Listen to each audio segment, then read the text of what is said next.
الحمد لله نحمده ونستعينه ونستغفره ونؤمن به ونتوكل عليه ونعوذ بالله من شرور أنفسنا ومن سيئات أعمالنا من يهده الله فلا مضل له ومن يضلله فلا هادي له وأشهد أن لا إله إلا الله وحده لا شريك له وأشهد أن محمدًا عبده ورسوله أرسله بالحق بشيرًا ونذيرًا أما بعد فإن خير الحديث كتاب الله وخير الهدي هدي محمد صلى الله عليه وسلم وشر الأمور محدثاتها وكل محدثة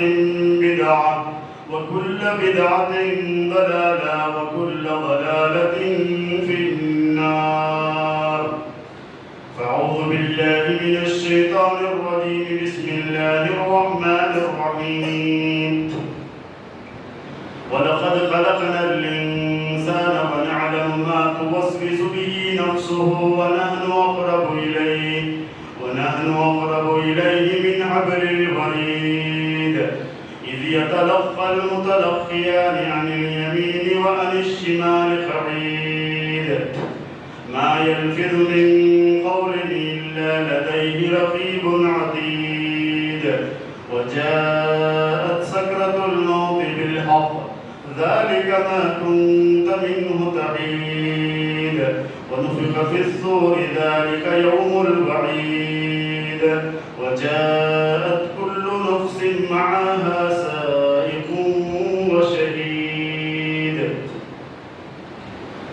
فأعوذ بالله من الشيطان الرجيم بسم الله الرحمن الرحيم يا أيها الذين آمنوا قوا أنفسكم وأهليكم نارا وقودها الناس والحجارة عليها ملائكة غلاظ شداد لا يعصون الله ما أمرهم ويفعلون ما يؤمرون رب اشرح لي صدري ويسر لي أمري واحلل عقدة من لساني يفقهوا قولي ربي زدني علما اللهم انفعني بما علمتني وعلمني ما ينفعني سبحانك لا علم لنا إلا ما علمتنا إنك أنت العليم الحكيم برادران اسلام نوجوانان ملت عزیز بچوں عفت مآب خواتین اسلام ہر قسم کے حمد و ثنا تعریف و توصیف بڑائی اس وحدہ لا شریک کے لیے زیبا و سزاوار ہے جو پوری کائنات کا خالق و مالک ہے ہم اللہ ہی کے بندے ہیں بندوں کا کام ہے جب تک اللہ تعالیٰ بندوں کو اس کائنات میں زندہ اور باقی رکھے ہمیشہ اللہ ہی کی عبادت کرے اس کی نافرمانی اور ناشکریوں سے بچے بندہ آمد از برائے بندگی زندگی بے بندگی شرمندگی بندہ اس کائنات میں اس لیے آیا کہ اللہ کی نعمتوں کو کھا پی کر اللہ ہی کی بندگی کرے اللہ کی نعمتوں کو کھا پی کر بندے اللہ کی بندگی نہ کریں تو ایسی زندگی پر شرمندگی ہے زندگی بے بندگی شرمندگی اس مختصر حمد کے بعد درود و سلام ہو آخری پیغمبر حضرت محمد مصطفیٰ صلی اللہ علیہ وسلم پر اللہم بارک وسلم وصلاۃ اللہ علیہ مجمعین اس مختصر حمد و صلات کے بعد چونکہ اسکولوں کی تعلیمی سلسلہ شروع ہونے جا رہا ہے اس موقع اور مناسبت کے اعتبار سے میں نے سوچا ماں باپ پر ذمہ داروں پر اپنی اولاد کی کتنی بڑی ذمہ داری ہے صرف ان کو کھلا دیا پلا دیا مٹھائیاں کھلا دیا بچہ جو بھی ضد کیا اس کو لا کر دے دیا کیا یہی ذمہ داری ہے اس کو کھلانے پلانے پہنانے اور اس کی ضد پر تمام چیزوں کو حاضر کر دینا یہی ذمہ داری ہے، یا ان کو ایمان کی دولت سے، اسلام کی دولت سے، ادب سے، اخلاق سے، تعلیم سے آراستہ اور پیراستہ کیا جائے؟ کبھی کھانے پینے کے مسائل میں تھوڑی کمی کیوں نہ ہو، لیکن ان کو تعلیم سے آراستہ کیا جائے، ادب اور اخلاق سے آراستہ اور پیراستہ کیا جائے۔ یہ بہت بڑی ذمہ داری والدین پر، سرپرستوں پر ہے۔ تو تربیت اولاد کے سلسلے میں چند باتیں آپ حضرات کے گوش گزار کرنے کی کوشش کی جائے گی کتاب و سنت کی روح سے۔ اولاد اللہ کی طرف سے ایک امانت ہے۔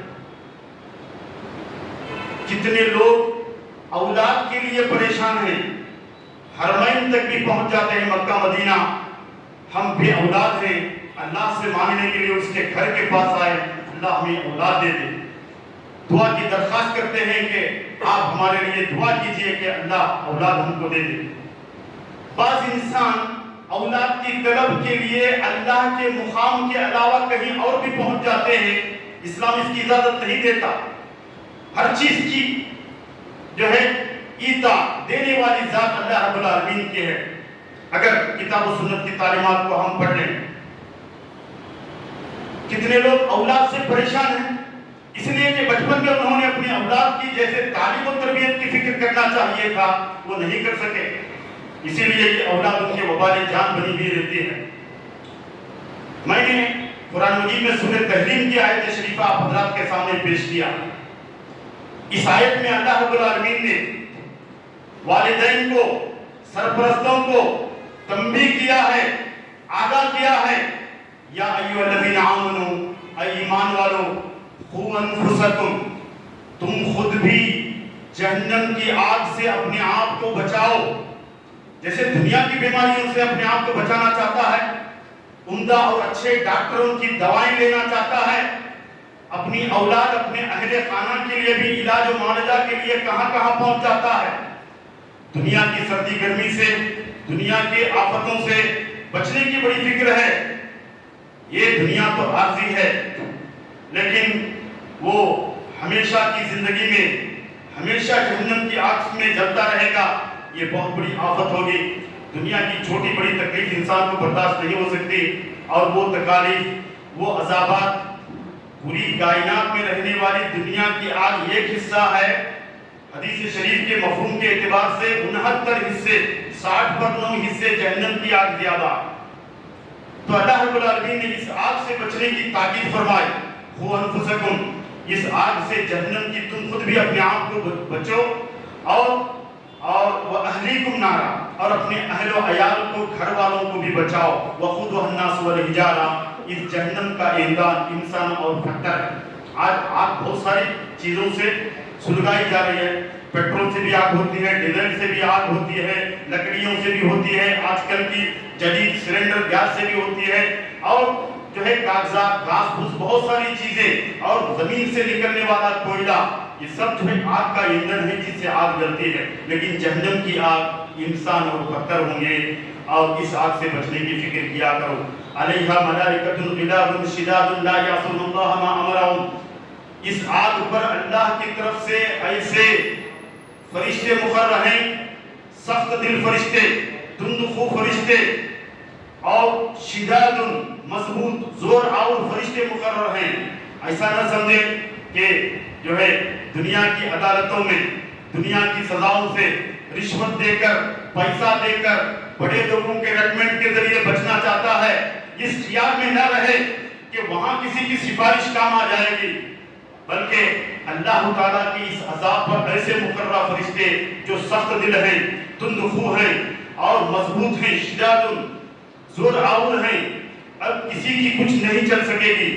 یفعلون ما یؤمرون، جو بھی اللہ رب العالمین حکم دے گا اس کو کر گزریں گے۔ حضرات گرامی، بخاری و مسلم کی ایک روایت ہے جس سے بھی یہ بات واضح ہوتی ہے، ماں باپ کی کتنی بڑی ذمہ داری ہے، جو اپنے جو ہے ماتحت رعایا جو ہیں، ان کی جو ماتحت اولاد وغیرہ جو ہیں، ان پر یہ نگران ہے، اس کی پوچھ ہوگی۔ بارہا آپ نے اس روایت کو علماء کی زبانی سنا ہوگا۔ اللہ کے نبی صلی اللہ علیہ وسلم نے ارشاد فرمایا، بخاری مسلم کی یہ روایت، کلکم راعٍ و کلکم مسئول عن رعیتہ، تم میں سے ہر انسان ذمہ دار ہے اور ہر انسان سرپرست ہے، اپنی ذمہ داری اپنی نگرانی کے بارے میں اس کو پوچھا جائے گا۔ فالامام راعٍ وهو مسئول عن رعیتہ، امام، حاکم، حکمران، چاہے وہ ملک کا ہو یا صوبے کا ہو، وزیر اعظم کہلائے، منسٹر کہلائے، ایم ایل اے کہلائے، ایم پی کہلائے، جتنے لوگوں پر اس کو ذمہ داری ہے، جتنے لوگوں کا وہ بڑا ہے، تعلقہ سطح پر، ضلعی سطح پر، صوبائی سطح پر، ملکی سطح پر، چاہے وہ وزیر کہلائے یا کوئی اور عہدے سے منسوب ہو لے، ہر ایک کو جتنے لوگوں کے بارے میں اس کو ذمہ داری دی گئی ہے، اتنے لوگوں کے بارے میں اس کو پوچھ ہوگی کہ تیری یہ ذمہ داری تو نے کہاں تک ادا کیا۔ وَالرَّجُلُ رَاعٍ فِي أَهْلِهِ، حکمرانوں ذمہ داروں کو حکم ہے کہ وہ پوچھے جائیں گے۔ ہر انسان، یہاں پر بیٹھنے والے اور ہر مرد یہ نہ سمجھے ہم ذمہ داری سے آزاد ہیں۔ اللہ کے نبی صلی اللہ علیہ وسلم کا یہ فرمان، وَالرَّجُلُ رَاعٍ فِي أَهْلِهِ، ہر مرد، ہر گھر کا بڑا، ہر ایک کا ہم میں سے گھر ہے، ہر ایک کے بال بچے ہیں، ہر گھر کے آپ ذمہ دار ہیں۔ ہاں، آپ کے گھر کی ذمہ داری کے بارے میں بھی آپ سے پوچھ ہوگی، سوال ہوگا، آپ نے ذمہ داری کو کہاں تک ادا کیا۔ وَالْمَرْأَةُ رَاعِيَةٌ فِي بَيْتِ زَوْجِهَا، اسی طرح جیسے مرد پوچھا جائے گا وَهُوَ مَسْئُولٌ عَنْ رَعِيَّتِهِ، اسی طرح عورت بھی اپنے شوہر کے گھر کی ذمہ دار ہے، اپنے شوہر کے مال، اس کے گھر اور اس کی اولاد کے بارے میں اس کو بھی پوچھے، یہ ذمہ دار ہے۔ یہ نہ سمجھے کہ صرف مرد احباب ہی اس کے ذمہ دار ہے۔ تو پھر ایک مرتبہ دوہرا دیتا ہوں ہماری مائیں بہنوں کے لیے پیغمبر نبی صلی اللہ علیہ وسلم کی زبان مبارک سے نکلے ہوئے کلمات، والمرأۃ، عورت، راعیۃ، ذمہ دار ہے، نگران ہے، فی بیت زوجہا، شوہر کے گھر کی، وہی مسئولۃ عن رعیتہا، وہ بھی اپنے شوہر کے گھر کے بارے میں، اس کے مال و اسباب، یہ تمام ذمہ داریوں کے بارے میں اس کو بھی سوال ہوگا۔ فَكُلُّكُمْ رَاعٍ وَكُلُّكُمْ مَسْئُولٌ عَنْ رَعِيَّتِهِ، لہذا عورت ہو یا مرد ہو یا ذمہ دار ہو، مساجد کے، مدارس کے یا حکومتوں کے، ہر ایک کو جو ہے اس کی ذمہ داری کے بارے میں پوچھا جائے گا۔ اگر جس کی ذمہ داری ہم کو سونپی گئی ہے موت آ جائے، مر گئے، لوگوں کو دھوکہ دیتے رہے، ذمہ داری کو ادا نہیں کر سکے، ایسی صورت میں جنت سے وہ بندہ یا بندی محروم ہو جائیں گے۔ دلیل کے طور پر بخاری اور مسلم میں اللہ کے نبی صلی اللہ علیہ وسلم کا فرمان ہے، معقل بن یسار رضی اللہ تعالیٰ عنہ سے حدیث کے راوی ہیں، پیغمبر نبی صلی اللہ علیہ وسلم نے فرمایا، ما من عبد یسترعیہ اللہ رعیۃ، اللہ تعالیٰ کے طرف سے اگر کسی بھی انسان کو کوئی ذمہ داری سونپی جائے، یموت یوم یموت وہو خاشع لرعیتہ، اس کی موت اس حالت میں آ گئی کہ وہ اپنے ماتحتین کو دھوکہ دیتا تھا۔ آج حکومتوں کے کارندے کتنے غربا کا، یتیموں کا مال غبن کر کے اپنی ذاتی مال سمجھتے ہیں، یہ بھی قیامت کے قریب کی علامت ہے۔ اگر اس ذمہ داری کو ڈھنگ سے ادا نہ کیا جائے، اگر اسی حالت میں دھوکہ دیتے ہوئے یموت یوم یموت، اس حالت میں اس کی موت آ گئی، وہو خاشع لرعیتہ، وہ اپنے ماتحتین کو دھوکہ دیتا تھا، الا حرم اللہ علیہ الجنہ، جنت اس پر حرام ہے، جنت میں داخل نہیں ہو سکتا، چاہے ہمارے والدین، ماں باپ یا کوئی بھی ذمہ دار، ہماری اولاد ہماری جو ہے ماتحت ہیں، وہ رعیت ہے، اب ان کی بھی ذمہ داری ادا کرنا ہمارے ذمہ ہے۔ اگر اس ذمہ داری کو کما حق ادا نہ کیا جائے، ایسے ہی کھلانے پلانے پہنانے ہی کو یا دنیا داری سکھلانے ہی کو بڑے بڑے اونچے عہدے دلا دیے، نوکریاں دلا دی، اس کی دنیا اچھی بنا دی، اس کے لیے مکان کا انتظام کیا، دکان کا انتظام کیا، جاب اور نوکری کا انتظام کر دیا، کھانے پینے کے انتظام کر دیے، یہی ذمہ داری نہیں ہے، بلکہ خبر اور جہنم کے عذابوں سے خود کو بچاتے ہوئے اپنی اولاد کو بچانا، یہ بہت بڑی ذمہ داری والدین کی، سرپرستوں کی ہے، اور جتنے افراد پر ذمہ دار ہے ان کو صحیح رہنمائی کرنا بھی اس کی ذمہ داری ہے۔ خوش نصیب ہیں وہ والدین جو اس ذمہ داری کو سمجھتے ہوئے اپنی اولاد کو حقیقی معنوں میں ان کے دلوں کے اندر اللہ کا ڈر بٹھا دیا. بچہ ضد کیا موبائل کا، گندے جو ہے فلم میسج دیکھنے کھلواڑ کرنے کے لیے ہزاروں کا موبائل دلا دیا، لیکن اللہ کے کلام اس کا ترجمہ اس کے معنی مطلب کو سیکھنے سکھانے کے لیے جو ہے اس کے لیے انتظام نہیں کیا. ایک معلم کا، اس کے لیے قرآن مجید کی تفسیر کا، اس کو حدیث کی کتاب کا، دعا کی ایک کتاب کا انتظام نہیں کر سکا. آج معاشرے کے اندر لوگ بڑی غفلتوں کے اندر ہیں. اس غفلت کا نتیجہ جنت سے محروم ہو جائیں گے. لہذا غفلتوں کو دور کر کے اپنے ہوش میں ناخن لینے کی ضرورت ہے. اب جو ماں باپ اس ذمہ داری کو سمجھ کر اپنی اولاد کو بچپن سے ادب، اخلاق، ایمان، اسلام، اللہ کا ڈر اس کے سینے کے اندر بٹھا دیا اور تعلیم سے آراستہ اور پیراستہ کر دیا، الحمدللہ ماں باپ گزر جانے کے بعد بھی یہ بچہ اگر ماں باپ کے حق میں دعا کرتا ہے صدقہ جاریہ کے طور پر یہ دعا ملتی ہے. وہ روایت بھی آپ نے سنا ہے علماء کی زبانی. مسلم شریف میں حضرت ابو ہریرہ رضی اللہ تعالیٰ عنہ سے روایت ہے، پیارے نبی صلی اللہ علیہ وسلم نے فرمایا اذا مات الانسان، انسان کی جب موت واقع ہوتی ہے، انسان جب مر جاتا ہے، انقطع عنہ عملہ الا من ثلاث، 3 عملوں کے علاوہ بقیہ عمل کا سلسلہ ختم ہو جاتا ہے. اب میں آپ کے سامنے منبر رسول پر کھڑا ہوں، جب میری موت کا وقت آ جائے گا تو نہ میں خطاب کر سکتا ہوں، نہ نماز پڑھ سکتا ہوں، نہ روزہ رکھ سکتا ہوں، نہ تسبیح سبحان اللہ الحمدللہ اللہ اکبر پڑھ سکتا ہوں، نہ قرآن مجید کی تلاوت کر سکتا ہوں. بندوں کی یہ عمل انسان کی موت کے بعد ختم ہو جاتے ہیں. اذا مات الانسان انقطع عنہ عملہ الا من ثلاث، آپ کے سامنے لاش پڑی رہتی ہے، اب اس کا دماغ کچھ کام نہیں کر سکتا، آنکھیں کچھ کام نہیں کر سکتی، زبان بول نہیں سکتی، ہاتھ اور پیر کچھ حرکت نہیں کر سکتے. میرے بھائیوں، تمام عمل کا سلسلہ ختم ہو جاتا ہے مگر 3 عمل ایسے ہیں بندہ زندگی میں کیا ہے، موت کے بعد بھی اس کو اجر و ثواب صدقہ جاریہ کے طور پر مل رہا ہے. صدقۃ جاریہ، یہ صدقہ جاریہ میں نہر اجرا ہو، نہر جاری کروا دیا. عراق سے زبیدہ خاتون مکہ آئی، پانی کی تنگی تھی، اب وہاں سے پانی حجاج کے لیے، معتمرین کے لیے پانی کا انتظام کیا، نہر جاری کروا دیا. آج بھی اس کے نشانات موجود ہیں. یہ اور بات ہے کہ پانی کا سلسلہ ختم، دوسرے انتظامات اس سے اعلیٰ کیے گئے. میرے بھائیوں، پانی کا کینل بنوا دیا، نہر جاری کروا دیا، کنواں کھدوا دیا اور مدرسہ بنوا دیا، مسجد بنوا دیا. یہ سب صدقہ جاریہ ہے. کہ کتنے مسجدوں کی بنیاد رکھنے والے آج دنیا میں نہیں ہیں، اللہ کے بندے عبادت کر رہے ہیں. سب سے پہلے اللہ کے گھر کی بنیاد رکھ کر اللہ کی عبادت کے لیے اللہ کے گھر کی بنیاد انہوں نے رکھا. یہ صدقہ جاریہ کے طور پر ملے گا. اس لیے انسان اللہ کے دیے ہوئے مال میں سے کہ اپنے بال بچوں کی ضرورتوں کے بعد دین کی سربلندی کے لیے، اسلام کی سربلندی کے لیے، جنت پانے کے لیے، وہاں کی نعمتوں سے پوری کوششیں، دنیا کی نعمتوں سے آراستہ اور پیراستہ کرنے کے لیے.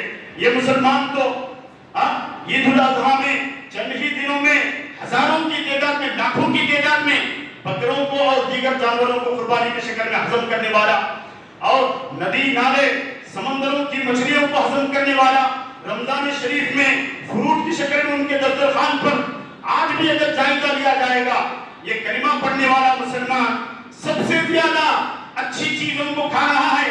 اگر اللہ سے ڈر کر تقویٰ پرہیزگاری کی زندگی اختیار کرے گا، جنت کی نعمتیں بھی کھائے گا.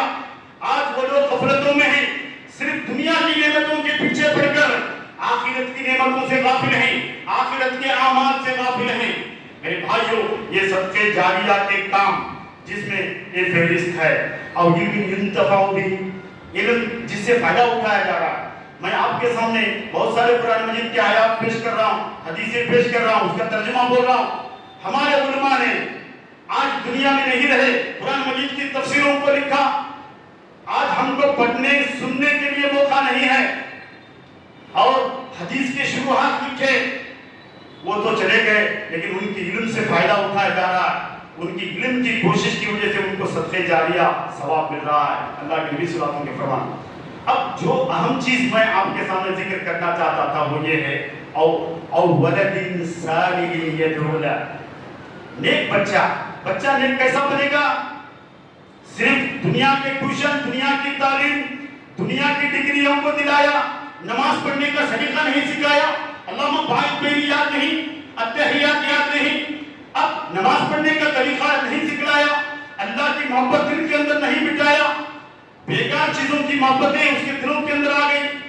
اگر یہی معاملہ ہے تو بہت بڑا خسارہ اس کا بھی ہے اور ہمارا بھی ہے۔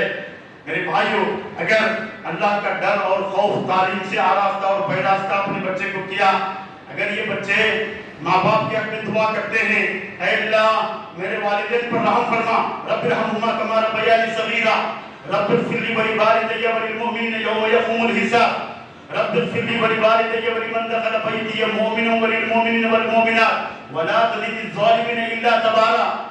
یہ قرآن مجید میں ماں باپ کے حق میں دعائیں سکھلائے گئے۔ اس کے ترجمے میں وقت زیادہ ضائع کرنا نہیں چاہتا۔ میرے بھائیوں، ہر بچہ فطرت اسلام پر پیدا ہوتا ہے، اس کے ماں باپ جس راستے پر چلنا چاہتے ہیں، مائی بہنیں بے حیائی کے راستے پر چل رہے ہیں، اس کے بچے بے حیائی کے راستے پر جا رہے ہیں، گانے بجانے کی طرف جا رہے ہیں اور کھیل کود کی طرف جا رہے ہیں۔ اب جو نیک ماں باپ کی مسجدوں کی طرف جا رہے ہیں، قرآن کی طرف جا رہے ہیں، میرے بھائیوں یہ ان کے ماں باپ کی بہت بڑی ذمہ داری ہے، اپنے اولاد کو کس راستے پر لے کر چلنا ہے، جہنم کے راستے پر لے کر چلنا ہے یا جنت کے راستے پر لے کر چلنا ہے۔ انسان فیصلہ کرے اللہ کے ساتھ، اس کے رسول کے ساتھ، صحابہ کے ساتھ، تابعین کے ساتھ، تبع تابعین کے ساتھ، ائمہ کے ساتھ، مجتہدین کے ساتھ اس راستے پر چلنا چاہتا ہے یا شیطان کے راستے کی طرف اور حامان، فرعون، شداد، گانے والے، ناچنے والے، بے حیا قسم کے لوگوں کی طرف لے جانا چاہتا ہے۔ اسلام جو ہے انسان فیصلہ کر لے، اسلام کی کیا تعلیمات ہیں جان لے۔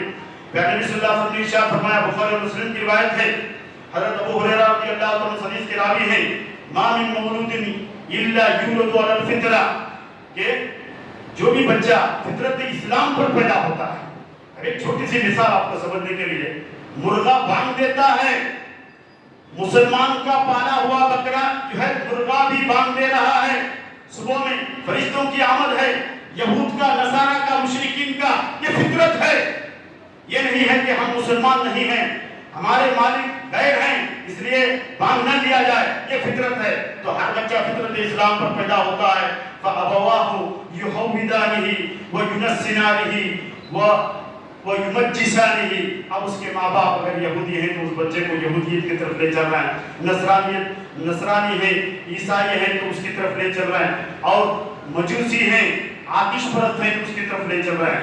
میرے بھائیوں، حضرت لقمان علیہ السلام نے بھی اپنے بچے کو وصیت کرتے ہوئے فرمایا، قرآن مجید میں ایک سورہ لقمان کے نام سے ہے، اس کی تفصیل ہے، اگر وہ تفصیل ذکر کی جائے تو ایک لمبا وقت ہوگا، صرف سرسری طور پر میں چند باتیں اس سلسلے میں آپ کو گوش گزار کرنا چاہتا ہوں۔ مفصل اللہ سے پڑھنا چاہے تو سورہ لقمان کی ان آیات کو پڑھ لیں۔ جیسے لقمان علیہ السلام نے اپنے فرزند سے فرمایا، وَإِذْ قَالَ لُقْمَانُ لِابْنِهِ وَهُوَ يَعِظُهُ يَا بُنِيَّ لَا تُشْرِكْ بِاللَّهِ إِنَّ الشِّرْكَ لَظُلْمٌ عَظِيمٌ۔ لقمان علیہ السلام نے اپنے بیٹے کو نصیحت کرتے ہوئے فرمایا، اے میرے بیٹے، اللہ کی ذات کے ساتھ کسی کو شریک مت کر، کیونکہ یہ عمل بغیر توبہ کے مر جائے تو جہنم میں پہنچائے گا۔ مَن یُشْرِکْ بِاللَّهِ فَقَدْ حَرَّمَ اللَّهُ عَلَیْهِ الْجَنَّةَ وَمَأْوَاهُ النَّارُ۔ اس لیے بچوں کی تربیت میں سب سے پہلے اللہ کی محبت بٹائے، شرک سب سے بڑا گناہ جو جہنم میں لے جانے والا ہے اس کی نفرت بٹائے، توحید سب سے بڑی خوبی، سب سے بڑی، اور پھر جو ہے نمازوں کی پابندی کر، اے میرے بیٹے نماز کی پابندی کر، 7 سال کی عمر میں نماز پڑھنے کا حکم دو، 10 سال کے ہو کر بچے نماز نہ پڑھیں تو ان کو مار کر نماز پڑھاؤ، یہ آپ نے حکم دیا۔ ابو داؤد کی روایت، مروا اولادکم بالصلاۃ اذا بلغ 7 سنین، ماں باپ کے ساتھ اس سے سلوک کرنے کا جو ہے اس بات کی وصیت کی، بھلی باتوں کا حکم دینا، بری باتوں سے روکنا، اور اس راستے میں جو تکلیفیں آتے ہیں اس پر صبر کرنا، اکڑ کر گھمنڈ کے ساتھ، تکبری کے ساتھ لوگوں سے منہ موڑ لینا، بھلانا، اکڑ کر زمین پر چلنا، بری آوازیں نکالنا، یہ سب چیزوں سے منع کیا گیا۔ اور پیارے نبی صلی اللہ علیہ وسلم نے بھی مختلف موقعوں پر اولاد کی تربیت کے سلسلے میں نصیحتیں وصیتیں فرمائی ہیں۔ یہ روایت مسند احمد کی اور ترمذی شریف میں بھی موجود ہے۔ عبداللہ بن عباس رضی اللہ عنہ اس حدیث کے راوی ہیں۔ عبداللہ عباس رضی اللہ عنہ کے بیٹے عبداللہ آپ صلی اللہ علیہ وسلم کی سواری کے پیچھے بیٹھے تھے، تو آپ صلی اللہ علیہ وسلم بچے کو تربیت کے طور پر چند کلمات سکھا رہے ہیں. فرمایا یا غلام، اے لڑکے، الا اعلمک بکلمات ینفعک اللہ بہن، اے بچے، اے لڑکے، کیا میں تجھ کو چند ایسے کلمات نہ سکھلاؤں، اگر تو وہ سیکھ لے گا، اس کے مطابق عمل کرے گا، اللہ ان کلمات کے ذریعے تجھے فائدہ دے گا. سب سے پہلی وصیت فرمائے احفظ اللہ یحفظک، تو اللہ کے دین کی حفاظت کر، یحفظک، اللہ تیری حفاظت کرے گا. آج قرآن مجید کی آیات، اللہ کا حکم، اس کی کوئی پرواہ نہیں. وما قدر اللہ حق قدرہ، لوگوں کے پاس نہ اللہ کی قدر ہے، نہ رسول کی قدر ہے، نہ قرآن کی قدر ہے، نہ آپ صلی اللہ علیہ وسلم کی تعلیمات کی قدر ہے. اب آپ کہیں گے کہ اللہ کی قدر ہے. اللہ کی قدر واقع ہوتی، کوئی انسان بے نمازی نہیں ہوتا، کوئی انسان جس کو قرآن پڑھنا نہ آتا نہ ہوتا. قرآن میں خود گواہی دی گئی وما قدر اللہ حق قدرہ، اللہ کی جیسے قدر کرنا چاہیے یہ لوگ اللہ رب العالمین کی قدر نہیں کر سکے. میرے بھائیوں، ہمارا ایمان اس قدر کمزور ہے نہ اللہ کے احکامات کی. اگر اللہ کی باتوں کی، اللہ کے احکامات کی، جو بھی اللہ نے حکم دیا ہے، اگر اس کی حفاظت کریں گے تو اللہ تعالیٰ ہماری حفاظت فرمائے گا. احفظ اللہ تجدہ تجاہک، اور اللہ کے احکامات کی، دین کی تو حفاظت کر، اللہ تعالیٰ کی مدد تیرے ساتھ ہے، اللہ تیری مدد فرمائے گا. وَإِذَا سَأَلْتَ فَاسْأَلِ اللَّهَ، جب تو کچھ بھی چیز مانگے اللہ ہی سے مانگ. آج بہت سارے ویڈیوز بھی آ جاتے ہیں، ہم فلاں سے مانگتے ہیں، فلاں سے مانگتے ہیں، اللہ کے علاوہ بھی. اللہ اکبر. پیارے نبی صلی اللہ علیہ وسلم نے بچے کو سکھلا رہے ہیں اذا سألت، تیری ضرورتیں، تیرے بات بچوں کی، تیرے کاروبار کی، تیری پریشانی، مصیبتیں، تکالیف، بیماریاں، جو بھی تیری ضرورتیں ہیں، اے اللہ میری مصیبتیں، پریشانیاں تو ہٹا، تیرا محتاج رکھ. اب کون دنیا میں کس کی مصیبت پریشانی کو ہٹا سکتا ہے؟ تو جب تو مانگے تو اللہ سے مانگ. وَإِذَا اسْتَعَنْتَ فَاسْتَعِنْ بِاللَّهِ، جب مدد مانگے تو اللہ سے مانگ. وَاعْلَمْ أَنَّ الْأُمَّةَ لَوِ اجْتَمَعَتْ عَلَىٰ أَن يَنفَعُوكَ بِشَيْءٍ لَمْ يَنفَعُوكَ إِلَّا بِشَيْءٍ. اور یہ بات بھی یاد رکھ، اگر پوری دنیا والے مل کر تیرا کچھ بھلا اور فائدہ کرنا چاہے، اتنا ہی تیرا فائدہ کر سکتے ہیں جتنا کہ تیری تقدیر میں لکھا جا چکا ہے. وَإِنِ اجْتَمَعُوا عَلَىٰ أَن يَضُرُّوكَ بِشَيْءٍ لَمْ يَضُرُّوكَ إِلَّا بِشَيْءٍ قَدْ كَتَبَهُ اللَّهُ عَلَيْكَ. یعنی پوری دنیا والے مل کر اگر تجھے نقصان پہنچانا چاہتے ہیں تو اتنا ہی نقصان پہنچائیں گے جتنا کہ تیری تقدیر میں لکھ دیا گیا ہے. اب تجھے تیرے گھر سے نکال کر ڈیٹینشن سینٹر کے اندر لانا چاہے، تیرے جو ہے فلاں فلاں کھاتے باپ دادا کے نکال کر تجھے تکلیف دینا چاہے، کوئی کچھ نہیں کر سکتا. اپنے ایمان کو مضبوط کرنے کی ضرورت ہے. میرے بھائیوں، لاک ڈاؤن کے حالات میں جو ہے روزیوں کے مراحل رک گئے، انسان پریشان ہو گیا. تو ایسی تکالیف کے موقع پر بھی اللہ رب العالمین کو یاد رکھنا، دین پر ثابت قدم رہنا، یہ تیرے لیے فائدہ مند عمل ہے. تو پوری دنیا والے مل کر اگر تجھے کچھ نقصان پہنچانا چاہے تو اتنا ہی تیرا نقصان کریں گے جتنا کہ تیرے مقدر میں ہے. رفعت الاقلام وجفت الصحف، قلم اٹھا لیے گئے اور صحیفے خشک ہو گئے. مطلب تیری تقدیر میں لکھا جا چکا ہے، اب وہ تبدیل نہیں ہوگا. الا یہ کہ جو ہے لا يرد الدعاء، لا يرد الخطا الا الدعاء. دعا ایک آپشن ہے تمہاری مقدر کے اندر. کوئی جو ہے برے فیصلے ہیں تو اس کو روکنے کے لیے دعا ایک جو ہے اللہ کی طرف سے نعمت ہے. تو تیری تقدیر لکھی جا چکی ہے، قلم اٹھا لیے گئے اور صحیفے خشک ہو گئے. تعرف الى الله في الرخاء يعرفك في الشدة. خوشحالی میں اللہ کو یاد رکھ، خوشحالی میں اللہ کو یاد رکھ. یعرفک فی الشدہ، اللہ تنگی میں تجھے یاد رکھے گا. لاک ڈاؤن کے حالات میں تمام چیزیں بند ہو گئے، کھانے پینے کی، چلنا پھرنا، گھر سے نکل نہیں سکتا، پریشانیاں ہو گئی. اس وقت اللہ یاد آ رہا تھا، مشکل میں خدا کو یاد کیا، مشکل بھی آسا بھول گئے. اب خوشحالی ہے، جہاں چاہے گھوم سکتا ہے، پھر سکتا ہے، پیسوں کی، کھانے پینے، ہر چیز کی رہ پھیلے. ایسی خوشی کے موقع پر بھی اللہ کو یاد رکھ. خوشی کے موقع پر اللہ کو مت بھول. تیری تنگی میں، پریشانی میں، مشکلات میں اللہ تعالیٰ تیری مدد کرے گا، تجھ کو یاد رکھے گا.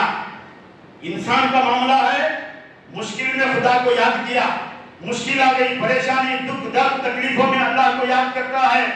اب یہاں اللہ کی آ لگاتا ہے، مشکل ختم ہو گئی، مشکل ہوئی، آسان بھول گئے، اللہ کو بھولنے لگ جاتا ہے۔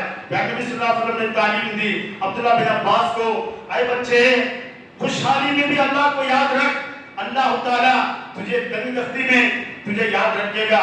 وَعْلَمْ أَنَّمَا أَخْطَاكَ لَمْ يَكُنْ يُصِيبُكَ، اب جو چیزیں تیری مقدر میں نہیں ہیں، اب وہ چیزیں تجھے آنے والی نہیں ہیں۔ وَمَا أَصَابَكَ لَمْ يَكُنْ يُخْطِئَكَ، اب جو چیزیں تجھے ہو کر رہنے والی ہیں وہ کوئی پوری دنیا والے مل کر جو ہے ہٹا نہیں سکتے، وہ چھپنے والی نہیں ہے۔ وَعْلَمْ أَنَّ النَّصْرَ مَعَ الصَّبْرِ، مصیبتیں، پریشانیاں، تکلیفیں آتے ہیں، صبر کی جائے۔ آج انسان بے صبرا ہو جاتا ہے، بے صبری میں زبان گالی گلوچ کے لیے لمبی کر دیتا ہے، شکوے شکایت کرتا ہے، غیبتیں کرنے لگ جاتا ہے، لڑائیاں جھگڑے فتنے فساد کرتا ہے۔ صبر کیجئے، بڑے بڑے فتنے دب جاتے ہیں۔ اور اگر تم صبر کرو گے، اللہ کے نبی صلی اللہ علیہ وسلم نے تربیت فرمائی، وَعْلَمْ أَنَّ النَّصْرَ مَعَ الصَّبْرِ، صبر کے ساتھ مدد ہے۔ اگر تو صبر کرے گا اللہ کی مدد تیرے ساتھ ہے، بے صبرا ہو جائے گا اللہ رب العالمین کی مدد ہٹ جائے گی۔ وَأَنَّ الْفَرْجَ مَعَ الْكَرْبِ، اور تکلیفوں کے ساتھ، مصیبتوں کے ساتھ، پریشانیوں کے ساتھ اور تجھے جو ہے خوشحالی ہے۔ نبی صلی اللہ علیہ وسلم کو مکہ کے اندر جو تکلیفیں اٹھائیں آپ حضرات کے سامنے ہیں سیرت کے واقعات، اب وہ کہنے کا موقع ہے نہیں۔ اونٹ کی وجلی ڈالی گئی، طائف میں پتھر سے مارے گئے، پھر اللہ تعالیٰ اس تکلیفوں کے بعد خوشحالی، 8 ہجری میں مکہ فتح ہو گیا، خوشحالی آتا کی صحابہ کے لیے۔ اور آج آپ دیکھ رہے ہیں دنیا کی ہر نعمتیں جو ہے وہاں حرمین میں مل جاتی ہے بآسانی، اور جو ہے کس قدر جو ہے کرب اور تکلیفوں کے ساتھ جو ہے خوشحالی آئے گی۔ وَأَنَّ مَعَ الْعُسْرِ يُسْرًا، تنگی کے بعد آسانی ہے۔ تنگی میں بے صبرا ہو جائے گا تو آسانی سے محروم ہو جائے گا، اور بے صبری اختیار کرے گا تو اللہ کی مدد سے محروم ہو جائے گا۔ تو میرے بھائیوں، یہ 10 نصیحتیں آپ صلی اللہ علیہ وسلم نے عبداللہ بن عباس رضی اللہ عنہ کے لیے کی۔ عربی زبان کے اندر ایک شاعر کہتا ہے، حرص بنی کے علی الآداب فی الصغر، تیرے بچے کو بچپن ہی میں اللہ کا ڈر، ادب، اخلاق، تعلیم و تربیت کر لے، کیما تقر عیناک فی الکبر، تاکہ یہ بچے تیرے لیے بڑھاپے میں آنکھوں کی ٹھنڈک بنے۔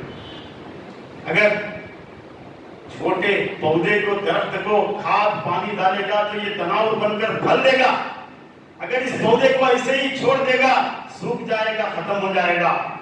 اب تیرے بچے کو بھی صحیح تعلیم و تربیت، اللہ کا ڈر اور خوف، جنت کی محبت، جہنم سے نفرت، گناہوں کی سزا، اگر یہ اس کو ادب اور اخلاق سکھلائے گا تو ایسی صورت میں یہ بڑھاپے میں، تیرے بڑھاپے میں اولڈ ایج ہوم میں بھیجنے کی ضرورت نہیں ہے۔ بوڑھوں کے گھر میں آج کی نسلیں باپ کا کھانسنا، نانا یا دادا کا کھانسنا ان کو پسند نہیں ہے، اولڈ ایج ہوم کے اندر بھیجنا چاہتا ہے یہ نسلیں، یعنی بوڑھوں کے گھر کے اندر۔